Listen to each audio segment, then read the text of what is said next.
Hey guys, welcome to Nexus Reacts, where I do my reaction to the the YouTube videos of Wansee Entertainment. I also do Net Depot, but it's coming soon. This is two horror stories. This is part 4, and if you actually see the other two, please subscribe to the channel.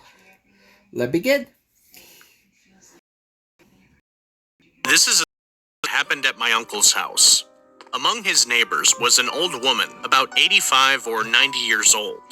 She had a disease which was curable, but she was poor and didn't have money for the treatment. So, she chose black magic to cure her disease.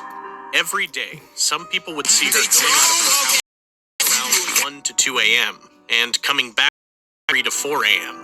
One day, Sorry about that. Let's get back to it. have treatment. So, she chose black magic to cure her disease. Every day, some people were going out of her house at night around 1 to 2 a.m. and coming back around 3 to 4 a.m. One day, my uncle asked her out of curiosity where she went every night. She told him, "I go to the burial. I have a guru there. I go to him every night for some rituals.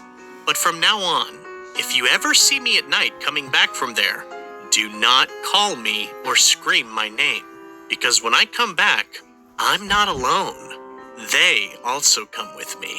What she meant is that when she would come back from the burial site, some spirits came with her, too. Now, this is the story of the lady. As I mentioned, she had a guru or something at the burial site. He was the one who taught her black magic. He told her that to cure her disease, she had to kill 3 people. 1 teenage boy, 1 newborn baby, and a newly married woman. So, what happened was, a teenage boy named Ramesh died of viral fever.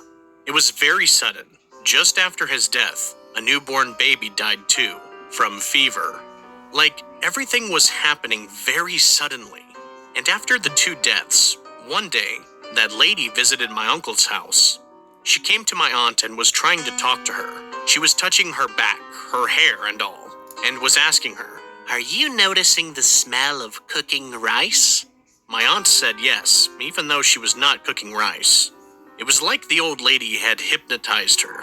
She used to come and ask for random stuff. After that, many incidents started happening with my aunt. First, one day my aunt was in the kitchen, and she was sure that she had turned off the stove. But when my grandmother went into the kitchen, she saw that the stove was still on. An explosion could have happened if she hadn't seen that. Second, she used to see figures and shadows that others couldn't see. The scariest part about it was that she used to see Ramesh's spirit everywhere. Whenever she was alone, she would see Ramesh's spirit. Third, she used to hear crying at night every day. One night, she even saw that Ramesh was standing on a terrace of someone's house, looking at her and crying loudly. After all these incidents, my aunt became suicidal. She was frustrated. So, one day, my grandfather called a priest. The moment the priest stepped into our house, he sensed negative energy. He told them that she had become a victim of black magic. The things she used to see were not actually there. They were just illusions that someone was making her see. Someone had done black magic on her, making her see things that was ultimately trying to kill her. That's why she thought that she turned off the stove when it was actually still on. The priest gave a holy charm to my aunt and told her to wear it all the time. Since then, she has been okay and doesn't see those things anymore.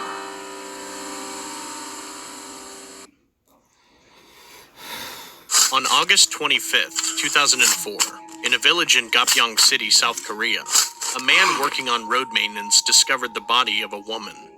The woman was wearing a light blue one-piece dress and no underwear. He immediately called the police, and the autopsy revealed that her cause of death was asphyxiation. The victim was identified as 23-year-old Park Yoon-mi, who had dreamed of becoming a schoolteacher. CCTV footage showed her getting off a bus around 8:30 p.m. that day, but her whereabouts afterward remain unconfirmed. She was scheduled to visit the Office of Education that day, but never arrived. About 3 hours after she got off the bus, her credit card was used at a gas station approximately 20 minutes away from where her body was found. According to the gas station attendant, the person in the car had rolled the window down only slightly to hand over the card.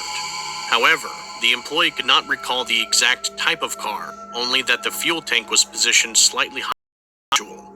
Since the gas station had CCTV at the time, details about could not be determined. The investigation confirmed that Park Yoon-mi got into a van after getting off the bus. However, why she entered an unfamiliar van remains unknown, and the identity of the driver has not been established. Some speculated that she may have been hitchhiking, but her friend stated that she was very introverted and unlikely to do so. A profiler speculated that at some point during the ride, she might have sensed something was wrong and asked to get out of the van. Since her body showed no signs of physical violence, it was theorized that the perpetrator likely verbally threatened her, instilling fear and preventing her from calling for help. This led investigators to believe the perpetrator was highly experienced in women and had committed similar crimes. Kang Ho-soon, a serial killer in South Korea, is a case. Murdered 8 women over a 2-year period since 2006. His strategy involved driving his victims in his car for long periods before killing them. It was also discovered that Kang had served in the military near the area where Park Yoon-mi's murder occurred, and his wife's family lived nearby. Kang is currently in prison. When arrested, he confessed to luring women into his car under the pretense of offering them rides, intending to sexually assault them. He admitted to tying his victims' wrists with stockings, strangling them, and abandoning their bodies in remote areas. In some of the cases, he even burned the cars he used to erase evidence of his crimes. A profiler noted striking similarities between Park Yoon-mi's case and Kang Ho-soon's other murders, including the victim's phone being dead and the cause of death being asphyxiation. A man who spent time in prison with Kang Ho-soon shared this chilling observation.